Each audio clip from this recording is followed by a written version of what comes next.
कितनी ऐसी हजारों अल-फलाह यूनिवर्सिटी भारत के अंदर होंगी जिसके बारे में आपको और हमें नहीं पता। ये 10 बंदे गायब हो गए। स्टूडेंट वहां पे कई 100,000 की तादाद में है, लेकिन 10 लोगों का गायब होना इमीडिएटली। तो जब यहां पे रेड फोर्ट में ब्लास्ट हुआ तो जो लोग और भी थे इनके साथ वो गायब होना शुरू हो गए। यानी कि रेड फोर्ट का ब्लास्ट जो है उस दिन प्लान्ड नहीं था। आइए आप इतना पैसा हमें दान दीजिए और इससे क्या होगा कि हम नए सुसाइड अटैकर्स और फिदाइन हमलावर जो हैं उनको तैयार करेंगे पाकिस्तान की। तो ये लोग उसके थे और ये पाकिस्तान में हो रहा है और जैश ए मोहम्मद वहां पे और अपने ऐसे मानव बम तैयार कर रहा है पाकिस्तान के अंदर। इसने बोला कि नहीं, आप इंडिया जाओ क्योंकि वहां पे जैश ए मोहम्मद के बड़े टेरर प्लान्स हैं। यहां पे कुछ नहीं रखा तुम्हारे लिए। अब तुम्हारी ट्रेनिंग हो गई, तुम्हारा इंडोक्ट्रिनेशन हो गया, अब तुम भारत जाओ और भारत में लोगों को मारो क्योंकि जैश ए मोहम्मद का यही प्लान है। तो अब NIA will take forward this entire investigation. चारों के चार आज की तारीख में NIA की कस्टडी में है। ही इज इन पाकिस्तान और ये भी अल-फलाह यूनिवर्सिटी का इंजीनियर है। इनका रजिस्ट्रेशन नहीं लिया गया, कुछ नहीं लिया गया, दंदनाते फिरो, बम फाड़ो। अल-फलाह यूनिवर्सिटी से डिग्री लो, बम फाड़ो। ये यूनिवर्सिटी अभी तक खड़ी क्यों है? ये अभी तक खड़ी क्यों है यूनिवर्सिटी?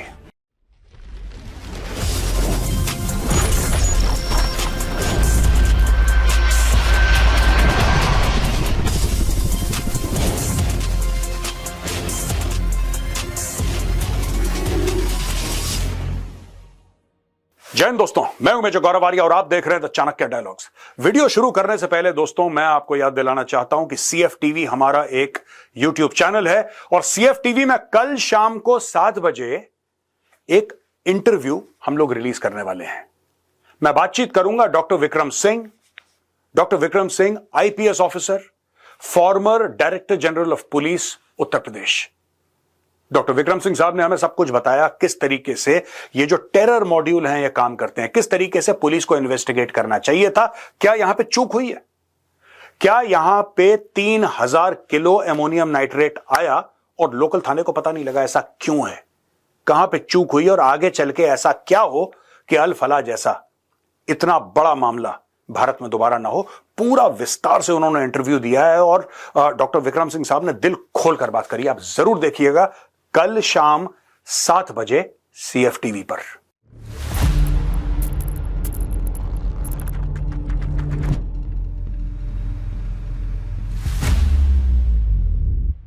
अल-फलाह यूनिवर्सिटी में जो कुछ हुआ, फरीदाबाद में जो कुछ हुआ, जिसके ताने बाने अब जोड़े जा रहे हैं तुर्की के साथ, दुबई के साथ, सऊदी अरब के साथ, पाकिस्तान के साथ, बांग्लादेश के साथ। आपकी मिडिल ईस्ट से जाना, मिडिल ईस्ट से आना, आपकी वैलेट जो है आपके इस्तांबुल और बहरीन से आपके यहाँ माल आ रहा है, उसकी जांच करना जरूरी नहीं समझा? ये सब एक लार्जर पिक्चर है और इसमें पुलिसिंग का एक बहुत बड़ा महत्व है कि पुलिस तो आदमी की शक्ल देख के समझ जाता है कि वो कितने भारी में है और इंटेलिजेंस का आदमी तो उससे भी ज्यादा है।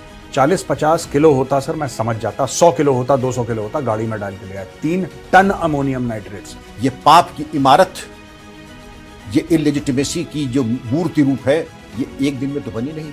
3 ton ammonium nitrate Oklahoma blast से भी 1000 किलो ज्यादा है। आप इसकी क्वांटिटी समझ लें सर। वो जेब में नहीं आएगा, ब्रीफकेस में नहीं आएगा, हमारे लगेज बूथ में नहीं आएगा। वो 3 टन नहीं फटा, उसका एक छोटा सा पोर्शन लाल किले में फटा।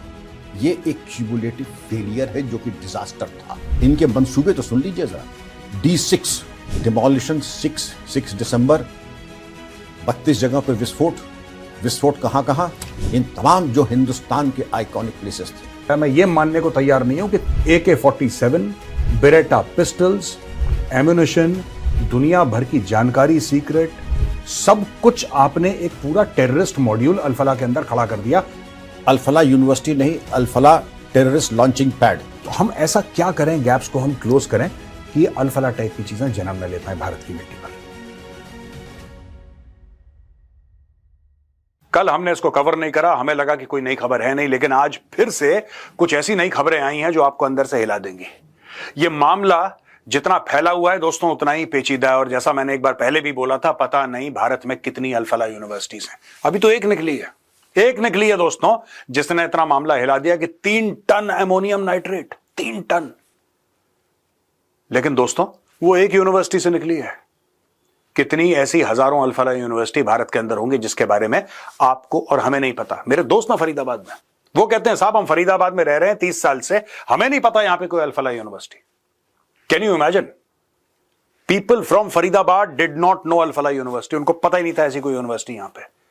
जब पहली बार पता लगा कि यहां पे पूरा टेरर का एक मामला खुला है, पूरा एक सेल टेरर का पकड़ा गया और इतना अमोनियम नाइट्रेट, तब लोगों ने दांतों तले उंगली दबाई और ये बोला ये आई कहां से यूनिवर्सिटी यार, ये अल फलाह पैदा कहां से हो गई। दोस्तों आज की जो वीडियो है उसमें हम आपको बताएंगे लेटेस्ट डेवलपमेंट्स क्या हुई हैं इस पूरी टेरर प्लॉट में। It's a very interesting video and I would request you to watch it till the end. 10 missing from Al Falah University may be from Red Fort blast cell sources। यहां पे दोस्तों security agencies ने यह बताया है कि 10 लोग अल Falah university के गायब हो गए, जिसमें शामिल 3 Kashmiri who worked or studied at Al Falah University in Haryana's Faridabad are missing, intelligence sources told NDTV Wednesday afternoon। Their mobile phones have been turned off। ये 10 बंदे गायब हो गए। स्टूडेंट वहां पे कई 100,000 की तादाद में है, लेकिन 10 लोगों का गायब होना इमीडिएटली, ये बहुत बड़ी बात है।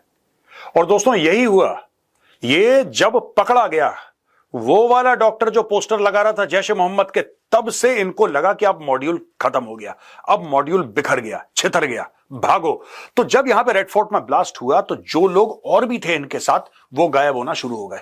यानी कि रेड फोर्ट का ब्लास्ट जो है उस दिन प्लान्ड नहीं था। हां, ब्लास्ट प्लान्ड था, लेकिन उस दिन, उस वक्त, उस समय वो प्लान्ड नहीं था। It was not specific to that time and that date and that location. जब इनको पता लगा, जब इन्होंने खबरों में पढ़ा कि वहां पे ब्लास्ट हो गया और इतने लोग मर गए हैं, ये सारे के सारे फुर्र हो गए और इनके मोबाइल फोन स्विच्ड ऑफ हैं। The university has been flagged as a likely ground zero for Delhi Red Fort terror attack. The disappearance of the 10 people was flagged after a joint op by Jammu and Kashmir and Haryana police. While it is still too early to draw conclusions, intelligence input said the missing people may be part of the terror doctor module that stuffed a Hyundai i20 with ammonium nitrate fuel oil and detonated it outside the 16th century Mughal fort। अब दोस्तों यहां पे ये एक और खबर है जो हमने पहले कवर करी थी चाणक्य डायलॉग्स में कि जैश ए मोहम्मद इसी से रिलेटेड है, क्योंकि ये जैश ए मोहम्मद का मॉड्यूल था। जैश ए मोहम्मद पाकिस्तानी रुपीज 20,000, जो कि भारत के तकरीबन 6,500 बनते हैं, मैं ब्रॉडली आपको बता रहा हूं, 6,500 रुपए बनते हैं, उतने लोगों से डिमांड कर रहा है आइए आइए आप इतना पैसा हमें दान दीजिए, और इससे क्या होगा कि हम नए सुसाइड अटैकर्स और फिदाइन हमलावर जो हैं उनको तैयार करेंगे पाकिस्तान की। तो ये लोग उसके थे और ये पाकिस्तान में हो रहा है। ये भी जैश ए मोहम्मद के थे, ये जितने लोग थे जैश ए मोहम्मद के थे, और जैश ए मोहम्मद वहां पे और अपने ऐसे मानव बम तैयार कर रहा है पाकिस्तान के अंदर। Delhi car blast, Umar met Syria terror operative in Turkey in 2022। अब ये देखिए दोस्तों कहां कहां से ये प्लॉट के ना ताने बाने जुड़ रहे हैं। अब आप देखिए बड़ा इंटरेस्टिंग पेज है, I want you to pay attention. जब मैंने इसको पहली बार पढ़ा I was also little surprise, जब मैंने मीडिया में रिपोर्ट्स पढ़ी, मैं ये क्या हो गया यार, ये किस तरीके से हो सकता है। ये बड़ा कॉम्प्लिकेटेड और बड़ा सोफिस्टिकेटेड एक प्लॉट था। ये देखिए, डॉक्टर उमर उन नबी, the suicide bomber behind the November 10 Delhi car blast, had met a Syrian terror operative in Turkey in 2022 along with co-accused Dr. Muzammil Shakil Ganai and Dr. Muzaffar Rathar, supposedly on the directions of their Pakistani handler Ukasha, sources connected with the investigation told TOI। Intelligence sources told TOI the 3 doctors। अब देखिए साहब, अब यहां से story शुरू होती है कि ये जो 3-4 लोग थे ये मिले एक सीरियन टेररिस्ट से, सीरिया का एक आतंकवादी था, उससे मिले। उमर, मुजम्मिल और मुजफ्फर, अदील राठर का जो भाई है मुजफ्फर, ये मुजफ्फर राठर, ये वाला, ये तुर्की करीब 20 दिन रहे और उसके बाद उकाशा से मिलने गए थे, जिसको ये बोला गया था कि अफगानिस्तान पाकिस्तान के बॉर्डर में है। उकाशा से इनकी मीटिंग नहीं हो पाई। उकाशा ने उल्टा उनको यह बोल दिया कि तुम ये जो सीरियन नेशनल है तुम इससे मिलो। दोस्तों ये सीरियन टेरर ऑपरेटिव है, ये वाला, ठीक है, यहां से ये सेम है, हम इसी की बात कर रहे हैं। Syrian national Muzaffar went on to travel to UAE to Afghanistan. अब जो मुजफ्फर है, डॉक्टर मुजफ्फर, ये यूएई गया, यूनाइटेड अरब एमिरेट्स, फिर यह गया अफगानिस्तान और वहां पे इसने अलकायदा ज्वाइन कर ली। अब ये देखिए, हम जिनकी बातें कर रहे हैं कि अभी तक ये था कि ये कश्मीर से आए और कश्मीर से अल फलाह यूनिवर्सिटी में पढ़े या इन्होंने पढ़ाई करी वहां पे और लोगों को रेडिकलाइज करा और किसी तरीके से इनके हाथ अमोनियम नाइट्रेट लगा, जो इन्होंने यहां वहां से खरीदा और बोला कि नहीं साहब जैश ए मोहम्मद से हम इंस्ट्रक्शन लेंगे और ब्लास्ट करेंगे। अभी तक ये स्टोरी थी। अब नई जो स्टोरी आ रही है, क्योंकि जैसे जैसे परत खुलती है ना प्याज की परत खुलती है, तब पता लगता है कि परत ही प्याज है। अंदर कुछ नहीं है, अंदर कुछ नहीं है। The layers are the onion. अब पता लग रहा है कि ये भाई साहब ये गए तुर्की में वहां पे एक सीरियन टेरर ऑपरेटिव से इनकी मुलाकात हुई। उकाशा जो था, जो पाकिस्तान अफगानिस्तान बॉर्डर में रहता था, वो इनसे मिला नहीं। उसने बोला तुम ये सीरियन बंदे से मिलो। उसके बाद मुजफ्फर जो था, ठीक है, उमर, मुजम्मिल और मुजफ्फर, ये वाला बंदा, ठीक है, ये गया अफगानिस्तान और फिर इसने ज्वाइन कर दिया अलकायदा। ये इसकी स्टोरी है। और उमर जो था, ये उमर, ये भी कीन था, ये कहता मैं भी अफगानिस्तान जाऊंगा, मैंने भी अलकायदा को ज्वाइन करना है। लेकिन उकाशा, इसने बोला कि नहीं, आप इंडिया जाओ, क्योंकि वहां पे जैश ए मोहम्मद के बड़े टेरर प्लान्स हैं। यहां पे कुछ नहीं रखा तुम्हारे लिए। अब तुम्हारी ट्रेनिंग हो गई, तुम्हारा इंडोक्ट्रिनेशन हो गया, अब तुम भारत जाओ और भारत में लोगों को मारो, क्योंकि जैश ए मोहम्मद का यही प्लान है। He followed the direction, and it was only after his return that he joined Al Falah University and gave shape to the terror module that had been amassing explosives for future attacks when it was busted. तो ये बंदा वापस गया, जो उमर है, ये उमर नबी, ये नीचे जिसकी फोटो है, ये मेन सुसाइड बॉम्बर है। इसको मना कर दिया कि तुम अलकायदा ज्वाइन नहीं करोगे, तुम एक काम करो, वापस भारत जाओ। ये गया वापस भारत, इसने अल फलाह यूनिवर्सिटी ज्वाइन करी। दोस्तों आप एक बात सोचिए, अल फलाह यूनिवर्सिटी में इसने अल फलाह यूनिवर्सिटी क्यों ज्वाइन करी? यानी कि अल फलाह यूनिवर्सिटी, ये तो एक ये पढ़ाने वाला हो गया ना वहां पे, और कई लोग वहां पे पढ़े भी थे। वो यूनिवर्सिटी, मैं सोचता हूं, मेरे दिमाग में ख्याल आता है as a layman, as a common man, वहां से कितने आतंकवादी आज भी होंगे अल फलाह यूनिवर्सिटी के जो घूम रहे होंगे, कितने होंगे?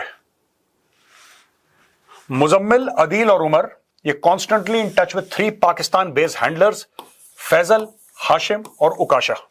ये दोस्तों यही वाला उकाशा है जिसने एक को अलकायदा ज्वाइन करने के लिए भेजा और दूसरे को बोल दिया कि नहीं, तुम वापस इंडिया चले जाओ।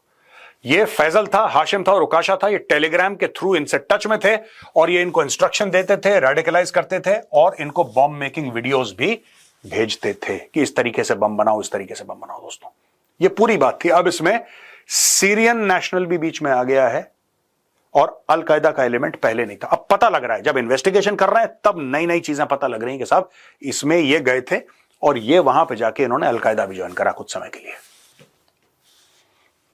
और दोस्तों ये सब नाम तो आप सुन ही चुके हैं, मुजम्मिल शकील गनई और डॉक्टर अदील अहमद राठर, डॉक्टर शाहीन सईद और मुफ्ती इरफान अहमद वागे ऑफ शोपियां। इन सबको जम्मू और कश्मीर पुलिस ने अरेस्ट करा था ये 10 नवंबर के ब्लास्ट के सिलसिले में। और अब नेशनल इन्वेस्टिगेशन एजेंसी को इनको 10 दिन की कस्टडी मिल गई है इन 4 लोगों की। तो अब NIA will take forward this entire investigation. चारों के 4 आज की तारीख में एनआईए की कस्टडी में हैं। यहां पे दोस्तों कश्मीर टाइम्स है, cops recover AK rifle cartridges, bullets, editors called charges bid to silence independent journalism. यहां पे स्टेट इन्वेस्टिगेशन एजेंसी है जम्मू और कश्मीर पुलिस की, उन्होंने कश्मीर टाइम्स, ये देखिए साहब, ये कश्मीर टाइम्स का ऑफिस रेड करा। उन्होंने बोला कि यहां पे हमें AK राइफल मिली, उसके कार्ट्रिज, AK राइफल के कार्ट्रिजेस, माफ कीजिएगा, not AK rifle but AK rifle के कार्ट्रिजेस मिले, पिस्टल के राउंड मिले, हैंड ग्रेनेड की पिन मिली और कई चीजें मिली यहां पे, ये बताया। और यहां पे एडिटर्स जो है प्रबोध जम्वाल और अनुराधा भसीन, इन्होंने बोला है जॉइंट स्टेटमेंट में कि ये बेसलेस एक्यूजेशंस हैं, हमें फंसाया जा रहा है और inimical to the state and coordinated crackdown on the Kashmir Times are yet another attempt to silence us in an era when critical voices are increasingly scarce. We remain one of the few independent outlets willing to speak truth to power. अच्छा दोस्तों, मैं आपको एक बात बता दूं, मुझे नहीं पता कि कश्मीर टाइम्स वाले टेररिज्म में इन्वॉल्व है कि नहीं। It is not for me to say, ये इन्वेस्टिगेटिव एजेंसीज का काम है, मेरा काम नहीं है। जब खबर आ जाएगी हम एनालाइज कर देंगे। लेकिन एक बात आप ध्यान रखना, और मैं फिर कह रहा हूं, मैं वाज़ेह तौर पे आपको बता रहा हूं कि मुझे नहीं पता। I, as Major Gaurav Arya, don't have any information whether these people, Kashmir Times, are involved in any act of terror or not. But जब भी कोई मीडिया वाला भारत में खास तौर से ये वर्ड यूज करता है ना, ये phrase speak truth to power, ये चूरन बेच रहा है। In India nobody speaking truth to power, क्योंकि इंडिया में वो चैलेंजेस है ही नहीं, भारत में वो चैलेंजेस है ही नहीं भाई।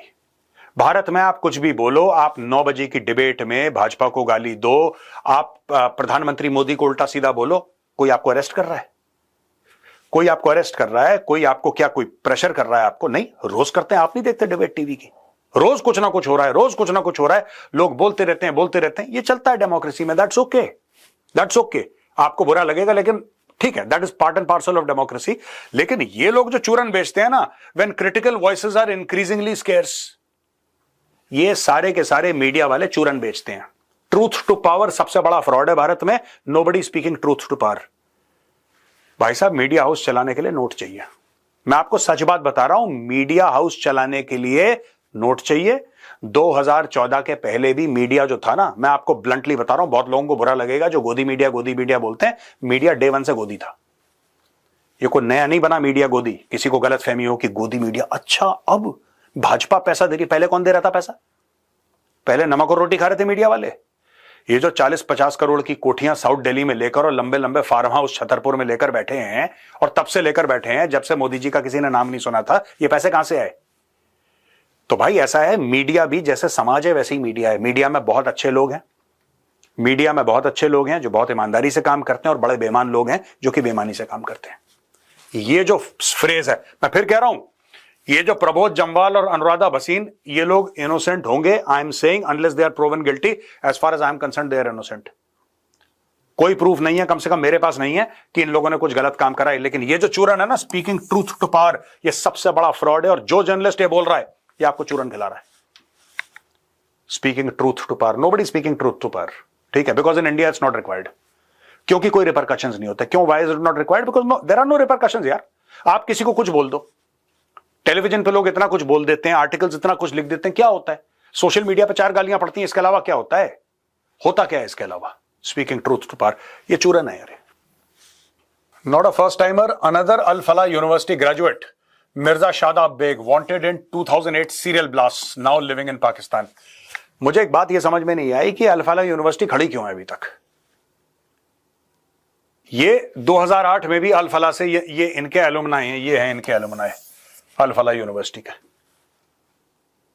अगर अल फला यूनिवर्सिटी, मुझे नहीं पता, I have no knowledge of this, but Al Falah university का अगर कोई एलुमनाई एसोसिएशन होगा ना, तो उसमें ऐसे खतरनाक लोग होंगे। भाई साहब, आप कौन से? मैं बैच ऑफ 2008 है जी, मैं इंडियन मुजाहिदीन का, मैंने वहां पे बम फाड़ा था, फक्र है। ये सब ड्रामा हो रहा है वहां पे। ये देखिए, as the investigation into the Delhi car blast deepens, a new name has emerged, Mirza Shadab Beg, a key accused in the 2008 serial bombing, who remains at large and has studied engineering at Al Falah University. ये engineer थे साहब, ये अभी वाले doctor हैं, एक जमाने में इंजीनियर का हो चुका है। इंजीनियर्स ने रास्ता दिखाया इनको, फिर डॉक्टर पीछे पीछे गए इनके। 2008 में serial bombing. According to an article, Beg headed the Azamgarh module of the Indian Mujahideen and is believed to be in Pakistan along with founding IM members, the Bhatkal brothers. He also spent a brief period in Saudi Arabia. Police records from 2000 indicate that 2008, I beg your pardon, indicate that Beg introduced several recruits to terror plans, including Saqib Nisar, a cousin who later joined the module. ये Saqib Nisar एक और नाम आया है। Beg was instrumental in merging 2 terror groups, one from Azamgarh led by Atif Amin and another from Delhi comprising students. He was actively involved in recce operations for bombing in Delhi and Ahmedabad, played a direct role in planting explosives at India Gate. Beg had lived in Zakir Nagar, Delhi, where he hosted other members including Mohammad Shakil, while indoctrinating recruits with jihadi literature. Police recovered his identity card during raids on his rented accommodation in Zakir Nagar. Following the Batla House, आपको याद है ना Batla House में encounter हुआ था, authorities arrested 4 IM operatives linked to the 2008 bombings, while Beg and Mohammad Khalid remained wanted. Beg's network was pivotal in coordinating attacks across Delhi and Ahmedabad. In 2008, Beg also traveled to Udupi in Karnataka to procure explosives for the Jaipur blasts, reportedly providing a significant quantity of detonators and bearings to IM operatives Riaz and Yasin Bhatkal. Yasin Bhatkal का तो नाम आपने सुना ही होगा. I don't want to explain further. आप लोग बेहतर जानते हैं. He was also one of the alleged key conspirators in the German bakery blast in Pune. The 2008 Ahmedabad blast killed 56 and injured 246, while the Delhi blast on September 13, 2008 killed 20 and injured over 100. The investigation, aided by mobile intercepts and evidence from both cities, continue to track Beg's movements and the current network. ये बंदा आज की तारीख में पाकिस्तान में है दोस्तों. He is in Pakistan और ये भी अल फला यूनिवर्सिटी का इंजीनियर है. ये हर बैच में कुछ ना कुछ निकाल रहे हैं, ऐसे होनहार युवक इनके निकल रहे हैं जो कि लोगों के खून के साथ खेलते हैं. मुझे एक बात समझ में नहीं आई, अल फला यूनिवर्सिटी आज की तारीख में खड़ी क्यों है वहां पे? सरकार को ऐसा कुछ इनका रजिस्ट्रेशन नहीं लिया गया, कुछ नहीं लिया गया, दंदनाते फिरो, बम फाड़ो, अल फला यूनिवर्सिटी से डिग्री लो, बम फाड़ो. मैं ये नहीं कह रहा कि सारे स्टूडेंट वैसे हैं, सारे टीचर वैसे हैं, लेकिन जब कई सारे अल-फलाह से निकलते हैं फिर शक की सुइयां फिर जाएंगी। अब there would be many innocent people also जो अल-फलाह में पढ़ते हैं, ऐसे गरीब बच्चे भी होंगे, बड़े इनोसेंट होंगे। कल वो जाके बोलेगा किसी को कि अच्छा मैंने डॉक्टरी करी है, कहां से पढ़े आप अल-फलाह से? जो पेशेंट होगा जिसकी तबीयत थोड़ी सी खराब होगी वो आईसीयू में पहुंच जाएगा सुन के कि अल-फलाह से आया है। Despite probe into Al-Falah University, students sign up for seats to study medicine. On November 13, even as investigators had identified the connection between Faridabad's Al-Falah Medical College and the November 10 blast near Delhi's Red Fort that claimed at least 12 lives, the last round of counseling for filling up 15 seats in the college's undergraduate medical degree program was going on. It has filled all 150 MBBS seats. तो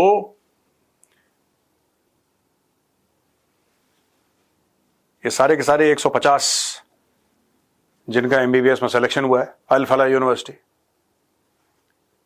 अब मैं confuse हूं कि आपको मुबारकबाद दूं कि नहीं दूं, शुभकामनाएं दूं कि नहीं दूं, क्योंकि जो अल-फलाह से प्रोडक्ट निकल रहे हैं।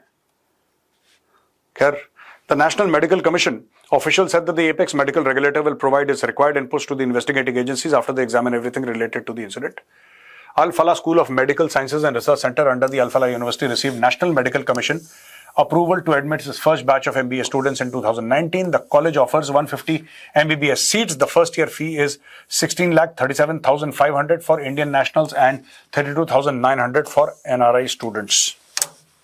मेरा तो सरकार से सिर्फ एक सवाल है, ये बाकी छोड़िए, इन्वेस्टिगेशन चलता रहेगा। ये यूनिवर्सिटी अभी तक खड़ी क्यों है? ये अभी तक खड़ी क्यों है यूनिवर्सिटी?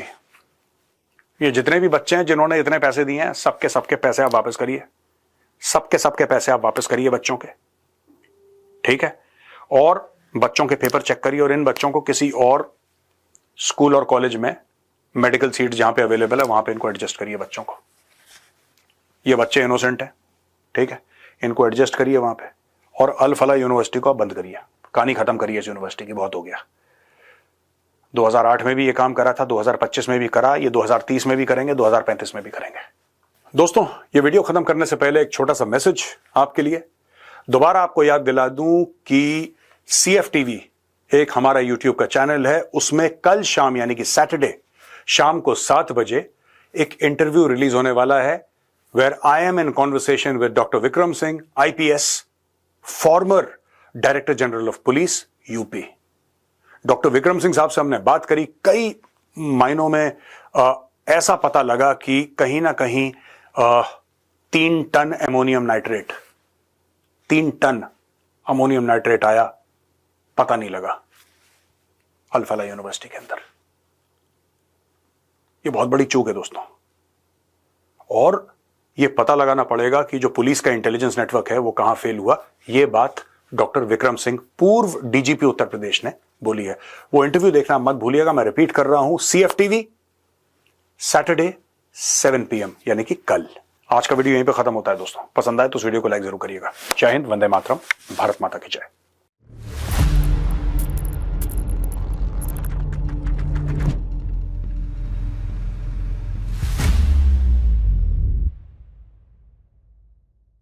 अल-फलाह यूनिवर्सिटी में जो कुछ हुआ, फरीदाबाद में जो कुछ हुआ, जिसके ताने बाने अब जोड़े जा रहे हैं तुर्की के साथ, दुबई के साथ, सऊदी अरब के साथ, पाकिस्तान के साथ, बांग्लादेश के साथ। आपके मिडिल ईस्ट से जाना, मिडिल ईस्ट से आना, आपकी वैलेट जो है आपके इस्तांबुल और बहरीन से आपके यहाँ माल आ रहा है, उसकी जांच करना जरूरी नहीं समझा? ये सब एक लार्जर पिक्चर है और इसमें पुलिसिंग का एक बहुत बड़ा महत्व है कि पुलिस तो आदमी की शक्ल देख के समझ जाता है कि वो कितने पानी में है, और इंटेलिजेंस का आदमी तो उससे भी ज्यादा।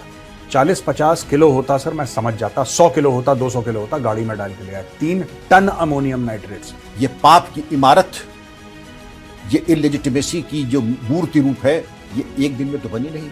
3 ton ammonium nitrate Oklahoma blast से भी 1000 किलो ज्यादा है। आप इसकी क्वांटिटी समझ लें सर। वो जेब में नहीं आएगा, ब्रीफकेस में नहीं आएगा, हमारे लगेज बूट में नहीं आएगा। वो 3 टन नहीं फटा, उसका एक छोटा सा पोर्शन लाल किले में फटा। ये एक क्यूमुलेटिव फेलियर है जो कि डिजास्टर था। इनके मंसूबे तो सुन लीजिए जरा। D6 डिमोलिशन 6 दिसंबर, 32 जगह पर विस्फोट कहां कहां?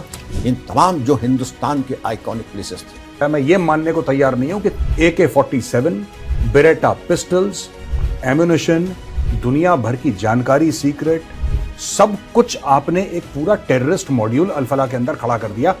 अल-फलाह यूनिवर्सिटी नहीं, अल-फलाह टेररिस्ट लॉन्चिंग पैड। तो हम ऐसा क्या करें, गैप्स को हम क्लोज करें कि अल-फलाह टाइप की चीजें जन्म न ले पाए भारत की मिट्टी पर।